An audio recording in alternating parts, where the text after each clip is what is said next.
An arrogant businessman humiliates a humble man in a luxury restaurant, only to discover that this beggar is the owner of the company he is trying to buy. What happens next changes his life forever. Arthur Santini arrived at the restaurant with the confidence of a man who feels the world belongs to him. He was dressed in an impeccable, dark haute couture suit, which gleamed under the elegant lights of the lobby. His luxury watch seemed to shout its price with every movement of his wrist, and his cold, almost disdainful gaze scanned the surroundings like a dissatisfied critic.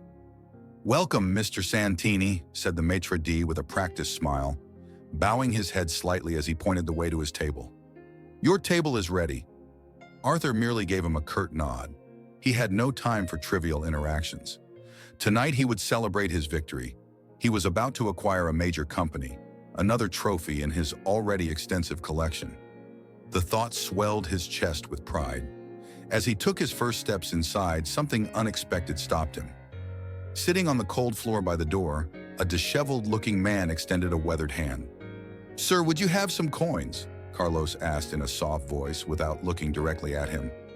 Arthur frowned, his expression turning into a grimace of disgust. The mere presence of that man seemed like a blot on his perfect evening. He turned his head away in disdain, as if the request didn't even merit a response.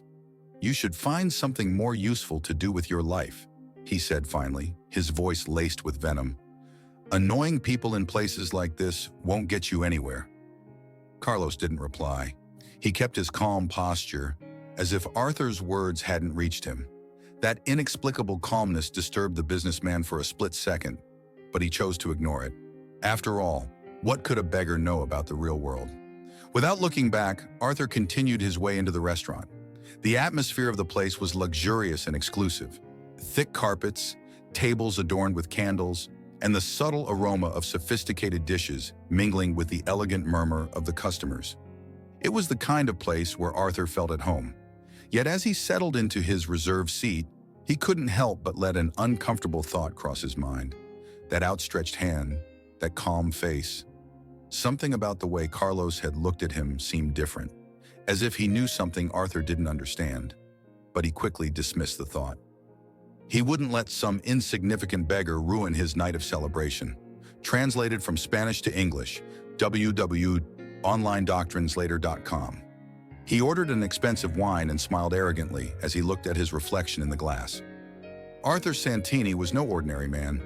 He had worked to be where he was, and he would not allow anything or anyone to take that satisfaction away from him. Arthur delicately adjusted his wine glass, enjoying the aroma before taking the first sip. The soft music of the restaurant enveloped the room in an exclusive and serene atmosphere. Everything was going according to plan until an unexpected figure crossed the threshold of the room. Carlos, the man from the entrance, entered with calm steps. His worn clothes and humble demeanor contrasted with the luxury of the place. Arthur almost spat out his wine when he recognized him. "What the hell?" he muttered incredulously. The room, until then filled with laughter and elegant murmurs, began to slowly fall silent. All eyes turned to Carlos, who was calmly advancing. The waiters watched him uncomfortably, not knowing how to act.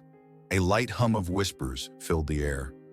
Arthur slammed his open palm on the table, causing his advisor Marcos, who was sitting next to him, to jump slightly. "What is this guy doing here? This is an exclusive restaurant, not a shelter," he exclaimed loud enough to make sure everyone could hear. Carlos stopped in the middle of the room. He said nothing. His calm, dark eyes rested on Arthur, who was looking at him with disdain. Carlos's stillness was almost defiant, a kind of patience that irritated the businessman deeply. "Excuse me, sir, but I think you've come to the wrong place," said Arthur, with a false smile that barely concealed his hostility. "There are more appropriate places for you." An awkward silence enveloped the room. No one intervened, but the glances spoke for themselves. Some customers looked away, others watched the scene with hidden interest. Even the waiters remained paralyzed, as if waiting for a signal to act. "Isn't anyone going to get him out of here?" Arthur insisted, raising a hand in the direction of one of the employees. The maitre d' approached, hesitant, but before he could speak, Carlos broke the silence. "Don't worry," he said calmly, looking directly at Arthur. "I'm not here to bother you." The calm and confident way in which Carlos pronounced those words froze the businessman for a moment. It was as if he didn't care about the public humiliation. Worse still, it was as if he himself was in control of the situation. "Disturb?" Arthur replied with an ironic laugh. "Believe me, your presence already does that. This is not a place for just anyone." Carlos gave a slight smile, which Arthur took as a sneer. His anger rose. He slammed the table again, and the cutlery clinked on the plates. "I don't know who let you in, but I won't tolerate this kind of disruption. People like you don't understand that there are levels, do you?" Marcos at his side tried to calm him down. "Arthur, maybe it's not necessary." "Of course it is," she interrupted abruptly without taking her eyes off Carlos. "Some need to be reminded of their place." Amid the tension, Carlos maintained his serene posture. His hands were still in the pockets of his worn coat, and his gaze had not changed. Calm, unfathomable. A waiter approached Carlos quietly and, with a shaky voice, asked if he needed help leaving. Carlos shook his head softly and, surprisingly, walked over to one of the tables at the back. He sat down silently, without giving any further explanation. Arthur, confused and still annoyed, watched him from his seat. The calmness with which Carlos had taken the situation irritated him more than any provocation. Something didn't fit, but he still couldn't figure out what it was. The conversations in the drawing room slowly resumed, though with less force. The atmosphere was still tense, full of murmurs. Arthur, with a frown and wounded pride, took another sip of wine, determined to ignore Carlos's presence. However, the man had already managed to sow an uneasiness that Arthur could not shake off. Arthur took a deep breath, trying to regain his composure. The incident with Carlos was still gnawing at his mind, but he forced himself to ignore it. He turned to Marcos, his trusted advisor, who was clearly in a state of nervousness. "So?" Arthur broke the silence, his tone dry and authoritative. "How's everything going with the owner of the company?" Marcos straightened his posture, adjusting his glasses. "We haven't had direct contact with him yet," he said quietly, aware of his boss's latent irritation. "He's quite peculiar, Arthur. According to my contacts, he never shows up in person for the first meetings. His methods are unconventional." Arthur frowned. He couldn't stand anyone challenging the rules of business as he understood them. Everything had to be predictable, controlled, linear. "Peculiar? Explain." "They say he evaluates potential buyers in unorthodox ways," Marcos continued, choosing his words carefully. "He doesn't care about money or position, social. He seems to be more interested in the character of those who want to do business with him." Arthur let out a sarcastic laugh in disbelief. "Character?" he repeated disdainfully. "Please, this is not a church sermon. Business is about results and profits. If your company is for sale, the logic is to accept the best offer. Period." Marcos didn't answer. He knew Arthur well enough to know when to keep quiet. Arthur twirled the wineglass between his fingers, the reflection of the lights dancing in the crimson liquid. For years, he had perfected his formula for getting what he wanted: trust, power, and aggressive negotiation. There was no room for sentimentality or irrelevant details like values or character. "Did anyone else show up while I was gone?" he finally asked. Marcos shook his head slightly. "No, but I think your absence today might be part of a test," he replied, lowering his voice as if he was afraid someone might hear him.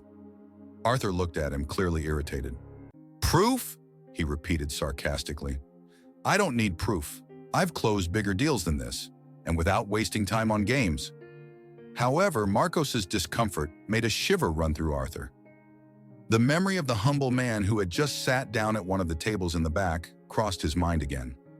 That defiant calm that Carlos had shown disturbed him more than he would like to admit. Arthur spoke again, as if trying to shake off his thoughts. "Listen to me, Marcos. Find the owner and tell him that there is no one more qualified to run his company than me. If he continues to hide behind these ridiculous tactics, we can look for alternatives." Marcos nodded, although his expression reflected skepticism. Meanwhile, Arthur crossed his arms, casting a quick glance towards the back of the restaurant, where Carlos was still sitting, unhurried, unafraid. For a moment, their eyes met.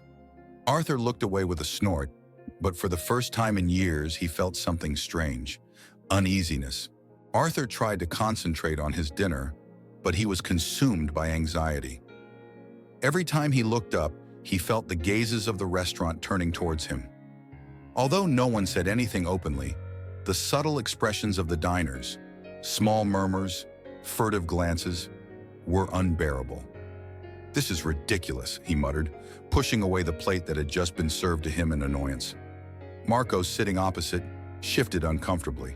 He seemed ready to say something, but preferred silence to risking another rebuke from his boss. Arthur, on the verge of irritation, couldn't help but look at the table at the back, where Carlos was still sitting. The humble man was eating calmly, as if he were in the best place in the world. It was a painful contrast for Arthur, who felt that the balance of the room had been broken since his arrival. At that moment, Camilla, the restaurant manager, approached Carlos's table. Arthur watched her with a mixture of curiosity and disdain. She, a young, professional woman, seemed to be having a friendly conversation with Carlos. She even smiled at him. "And now this?" Arthur said in disbelief. Camilla nodded at something Carlos said and then walked away as casually as she did with any other customer. Arthur frowned. Something didn't fit. The cordial and respectful treatment given to Carlos was inexplicable to him. "Did you see that?" Arthur asked, addressing Marcos. "They act as if that man is someone important." Marcos, somewhat hesitant, replied, "Arthur, you shouldn't keep thinking about that. He's just a different client." "Different?" Arthur let out a sarcastic laugh. "What he is an intruder who shouldn't even be here." However, the more he tried to dismiss it, the more space Carlos took up in his mind. Why had Camilla been so cordial? And why did the rest of the room seem to ignore the supposed anomaly? Arthur began to suspect that there was something more behind all this. A few tables away, some customers were still whispering, their gazes alternating between Carlos and Arthur. This extra attention made him even angrier. He couldn't stand feeling watched, especially in a situation he had no control over. "Don't you find it strange, Marcos?" Arthur insisted, leaning towards his advisor. "There's something about that man. He's not normal." Marcos just shrugged. "Arthur, perhaps you are exaggerating," she replied cautiously. "Relax and enjoy your dinner." Arthur waved his hand, dismissing the advice. But deep down, he knew something wasn't right. Carlos's apparent normality, his calmness in an environment where he clearly didn't fit in, was driving him crazy. Still, he had learned not to ignore his instinct, and it told him not to underestimate the situation. As the room partially returned to its usual rhythm, Arthur forced himself to regain his composure. He straightened his back and took a sip of wine, feigning indifference. However, an idea began to form in his mind. What if Carlos had some relationship with the owner of the company? The mere possibility made him shudder. He glanced back once more, where Carlos remained at his table, impassive and serene. His presence, as silent as it was defiant, felt more and more like a veiled threat. Arthur continued to fidget. His instincts, as sharp as ever, told him that there was something hidden in the situation. With every passing minute, Carlos's presence in the restaurant became more uncomfortable, like a shadow that seemed to stretch out without moving from its spot. "I'll get this straight," Arthur muttered under his breath, leaving his napkin on the table. "Arthur, what are you going to do?" Marcos asked in a worried tone. "What no one else seems to have the courage to do," he replied as he stood up with feigned calm. Arthur crossed the restaurant with firm steps. Carlos's serene gaze greeted him even before he reached his table. Without any invitation, Arthur sat down in the chair opposite him, his contempt undisguised. "What are you really doing here?" Arthur asked, staring at Carlos. Carlos looked up calmly. An almost imperceptible smile appeared on his face. "Aren't we all supposed to eat here?" he replied in such a calm tone that Arthur felt he was the one losing control of the conversation. "Don't act smart," Arthur snapped, leaning forward. "Someone like you doesn't come to a place like this for no reason. Who are you, really?" Carlos seemed to consider the question for a moment, as if he were evaluating how far he should respond. "Let's say I'm someone who pays attention," he finally answered. Contrary to what many entrepreneurs believe, sometimes silence and observation are the best tools. Arthur narrowed his eyes. Not only did that answer not clarify anything, it left him with more questions. Tools, he repeated, ironic. Do you understand anything about business? Carlos smiled, this time with a hint of amusement in his eyes. More than you can imagine, Mr. Santini. I have seen many negotiations fail because people lack something fundamental. Humanity. Arthur leaned back in his chair, letting out a dry laugh. Humanity, he replied sarcastically. Do you know what has brought me to where I am? Confidence, calculation, and the ability to remove obstacles. That's what matters in business, not humanity. Carlos didn't lose his cool. He simply observed him as if he were a child who still doesn't understand the rules of the world. If you say so, he replied lightly. At that moment, Arthur felt a pang of irritation. He had entered this conversation to establish his authority, and instead he felt like he was being tested. It was absurd, but something about Carlos's way of speaking made him feel vulnerable. Why are you so interested in business? Arthur finally asked, trying to regain control. Carlos held her gaze for a few seconds before answering. Let's just say I have more experience in this than it seems. Sometimes businessmen forget that it's not all about money and power. Arthur shook his head, unable to take it seriously. However, as he walked back to his table, one phrase kept echoing in his mind. I have more experience than it seems. Arthur, what did he say to you? Marcos asked as soon as he sat down. Nothing worth it, he replied with annoyance, although deep down he couldn't shake off the weight of those words. Something about Carlos was making him increasingly uneasy. Arthur couldn't calm down. Even though he tried to concentrate on his plate, every bite tasted bland. The conversation with Carlos, as absurd as it seemed, had left him in a strange state, as if he were losing control of something he didn't yet understand. Everything okay, Mr. Santini? Asked Camilla, the manager, approaching with her professional smile. Arthur looked up and noticed once again the strange calm with which she treated Carlos. His instincts began to scream louder. That man, she said quietly, pointing discreetly toward the table at the back. Why do they treat him like he's someone important? Camilla blinked for a moment, her expression barely changing, but it was enough for Arthur to pick up on a hint. It was the kind of reaction only someone used to reading people at the negotiating table would notice. Mr. Santini, all of our clients are important, she replied politely, but her response was too generic. Arthur pressed his lips together in frustration. Leave it alone, Arthur, Marcos intervened in an attempt to calm him down. You're looking for trouble where there isn't any. No, there's something here that doesn't fit, Arthur replied firmly. At that moment, his phone vibrated on the table. Arthur took it with a jerk, expecting some business message. However, what he read made him frown. The owner of the company you want to buy is in the restaurant watching you. Get ready. Arthur sat up straight, feeling a chill run down his spine. The statement was direct, and there was no mistaking its source. One of his informants within the industry. He looked around, his heart pounding. Marcos, what the hell does this mean? He asked, almost in a whisper. Marcos looked at him confused. What's happening? Arthur slid the phone towards him. Reading the message, Marcos paled. The owner? Here? But who? He asked, alarmed. Arthur didn't answer. His gaze locked on Carlos, who was still eating with the same serenity he had shown all night. At that moment, the pieces began to fit together in his mind like a twisted puzzle. It can't be, Arthur muttered, feeling his blood boiling in his veins. What? Marcos insisted, visibly nervous. Him, Arthur said through clenched teeth, pointing at Carlos. That guy, he's got to be the owner. That's why he's here. That's why he's acting so calm. Marcos opened his mouth, perplexed, but he couldn't say anything. Arthur, on the other hand, felt a cold sweat take hold of him. Everything began to make sense. The inexplicable calm of Carlos, his ability to respond with intelligence and precision, and the strange familiarity with which the staff treated him. Suddenly, Arthur felt a deep pang of regret. His actions earlier in the evening, the public humiliation, the cruel words, came back to him with an overwhelming weight. Tell me I'm wrong, Marcos, Arthur said in a whisper, but his advisor's expression reflected the same growing fear.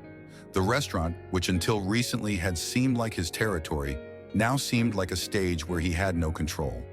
He felt watched, as if every person in the place knew something he didn't. And at the center of it all was Carlos, who had done little more than sit, talk calmly, and observe. Arthur took a deep breath and forced himself to regain his composure. He still had a chance to change the course of the night, but time was running out. Arthur felt trapped in a surreal situation. Every movement of Carlos, every prolonged silence, made him feel smaller, something he had never experienced in his entire professional life. His mind, usually sharp and resolute, was now clouded by uncertainty. "This is impossible," he muttered to himself while playing with the edge of his napkin. Suddenly, he saw Camilla heading towards Carlos again. Without hurrying, with impeccable calm, the manager exchanged a few words with the man and then began walking towards where Arthur was sitting. The businessman's heart began to beat faster, although his face continued to try to project a composure that no longer existed. "Mr. Santini," Camilla said upon reaching his table, her voice firm but polite, "there is something you need to know." Arthur straightened his back, gripping the arms of his chair, as if that could give him stability in the midst of the earthquake he sensed. "What's wrong?" he asked in a dry, almost defiant tone. Camilla took a deep breath before speaking, but her gaze never left Arthur. "Mr. Carlos, whom you met tonight, is actually the owner of the company you wish to acquire." A deathly silence fell over the room. Arthur felt as if he had been hit directly in the stomach. His gaze automatically turned to Carlos, who, still sitting at the same table at the back, returned a calm expression. Everything made sense now. Every gesture, every measured word, and every that serene look hadn't been a coincidence. Carlos had been watching him from the very first moment. "What?" Arthur stammered, barely able to get the word out. "You heard me right, Mr. Santini," Camilla continued. "Mr. Carlos is known for analyzing those who wish to negotiate with him, but he does not do it in the traditional way. He evaluates their character, their behavior, their principles." Arthur could barely breathe. Camilla's words kept echoing in his mind like an endless echo. He felt the gazes of the entire room fixated on him. The man he had so publicly humiliated, so confidently scorned, turned out to be the person on whom his precious agreement depended. "This is a joke?" he tried to say, but his voice came out weak, lacking conviction. Camilla shook her head. "I assure you that it is not. Mr. Carlos is someone with very clear values. He believes that a true entrepreneur must demonstrate more than just money-making skills." Arthur swallowed, feeling like the world was coming down on him. For the first time in years, he had no answer, no ace up his sleeve. The public humiliation he had inflicted on the man in front of him was now coming back to bite him with a force he never imagined. Carlos finally stood up. With slow, confident steps, he walked towards Arthur's table, stopping a few feet away. The silence in the room was absolute. Every person held their breath, expectant. "Mr. Santini," said Carlos calmly, his voice echoing in every corner of the restaurant. "Do you know what worries me most about people like you? That they think power and money are everything, when in reality, it is the small actions that reveal who we really are." Arthur, unable to meet her gaze, looked down. For the first time, he understood the true weight of his words and actions. Arthur felt the room spinning around him. He had never experienced such humiliation. He, the infallible Arthur Santini, reduced to a small man under Carlos's calm gaze. The businessman's calm, for that was what Carlos was, an extraordinary businessman, contrasted violently with his own internal chaos. He took a deep breath and forced himself to look up. Carlos was still standing there, watching him with an expression that was neither arrogant nor vengeful. It was simply human, and that disconcerted him even more. "Mr. Carlos," Arthur began with difficulty, his voice barely audible. "I think there was a misunderstanding." Carlos tilted his head, not losing his calm posture. "A misunderstanding?" he repeated with a slight note of curiosity. Arthur tried to straighten up in his chair, as if the physical act could restore some dignity to him. "My actions were not appropriate. I admit that I acted impulsively and..." She hesitated for a few seconds. I did not treat him with the respect he deserved. The restaurant remained silent. Every word Arthur said resonated with a weight that was unbearable. Talking about respect and mistakes was not his style. In his world, apologies were for the weak, but now he had no choice. Carlos was in complete control of the situation. I wasn't fair, Arthur continued, swallowing hard. But I assure you that I am a capable man. My offer for your company is solid, and I have the experience necessary to take it to the next level. Carlos kept his gaze fixed on him. Then slowly he moved a little closer. Mr. Santini, do you know how many times I have heard those words? Capacity, experience, solid offers. It is always the same, he said in a soft but firm tone. What differentiates a true leader is not his ability to close deals, but his ability to be a human being with values. Arthur felt his cheeks burning, but he forced his emotions to stay under control. He knew that if he lost his composure, he would lose everything. I understand, he said honestly. It may not seem like it, but I can change. Tonight taught me something important, more important than I imagined. Carlos watched him silently, as if evaluating every word, every gesture. Finally, he spoke. Mr. Santini, your problem is not just one of attitude. It is the lack of humanity that you have demonstrated in every action you have taken. How can you run a company if you do not even understand the people who make it up? How can you hope to inspire confidence if you only see numbers and not human beings? Arthur closed his eyes for a moment, feeling the weight of those words. He couldn't argue because Carlos was right. He had built his career based on numbers, goals, and results, forgetting that, in the end, it was the people who made everything work. You're right, Arthur finally replied, his voice firmer. I was wrong and I accept that, but I don't want this to be my last impression. Give me a chance to show you that I can be better, both as a businessman and as a person. Carlos looked at him intensely, as if he were trying to read the depths of his soul. After a few seconds that seemed like an eternity, he spoke. It's not enough to say it, Mr. Santini. I want to see it. Words are easy to say, but difficult to sustain. Tell me what to do, Arthur insisted, leaning forward slightly. Test me. Anything. I'll prove it to you. Carlos was silent, thoughtful, and then nodded slowly. Very well. There will be conditions, and they won't be easy.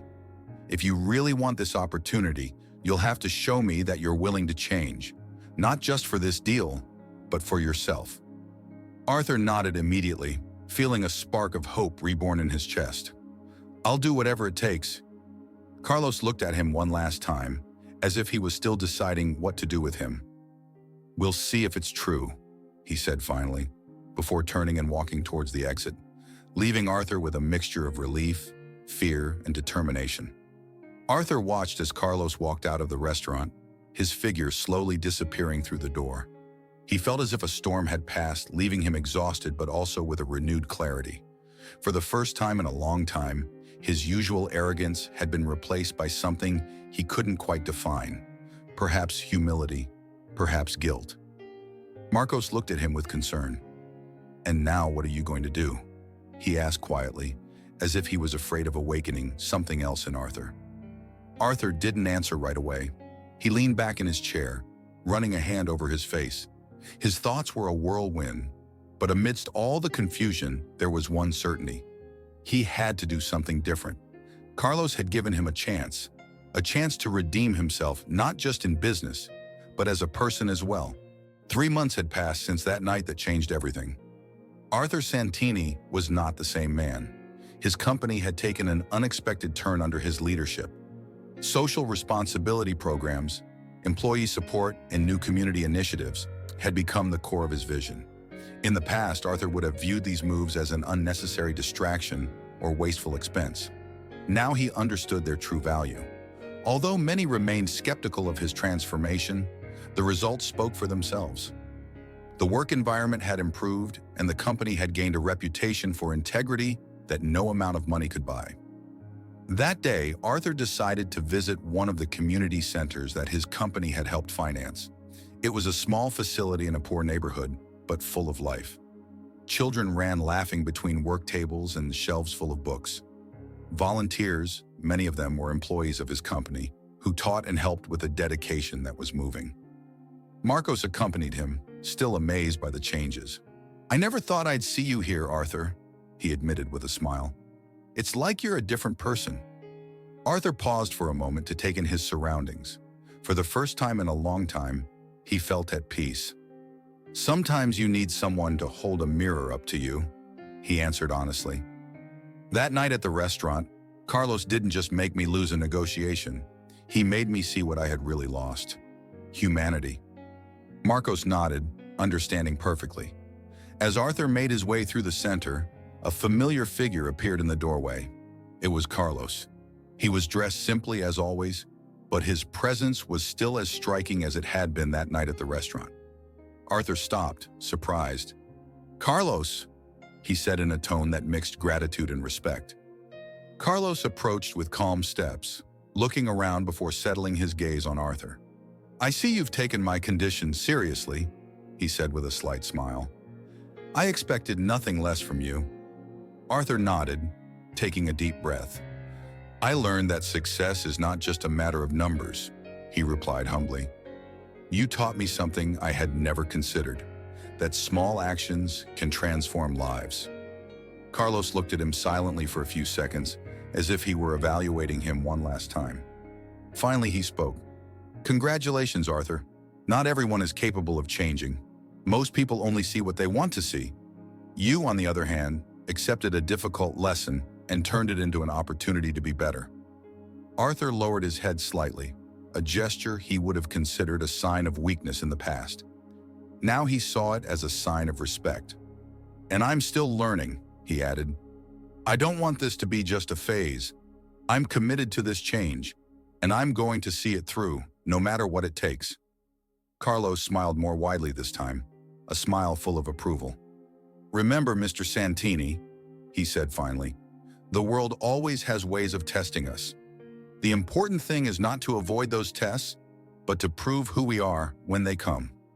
Arthur nodded, understanding the depth of his words. The man who had entered his life as a challenge had become the mentor he had never sought but desperately needed. "Thank you, Carlos," he said sincerely. "I owe you much more than a business." Carlos shook his head softly. "You don't owe me anything. All I did was show you the way. The rest you did." With that, Carlos said goodbye with a firm, warm handshake, leaving Arthur with a new sense of purpose. He watched him go, a figure as simple as he was powerful, and knew that this would not be the last time that fate would bring them together. Arthur turned toward the community center, where children were still laughing and running around. For the first time in years, he felt like he was building something that really mattered. A genuine smile spread across his face. "It's just the beginning," he muttered to himself with determination. And in that instant, Arthur Santini left behind the man he used to be and embraced the leader he always had the potential to become. This story teaches us that a person's true worth is not measured by their appearance, their money, or their social standing, but by their actions and the way they treat others. Arthur learned the hard way that arrogance can cost us opportunities, and most importantly, the respect of those around us. Now I ask you, how would you have acted in his place? Would you treat someone with respect who seemed to have nothing, or would you be carried away by appearances? Click on the video on the screen to continue this journey of self-discovery and learn more about how small actions can change your life and the lives of others. Don't forget to subscribe to the channel so you don't miss stories like this one, which inspire you to be the best version of yourself. See you in the next video.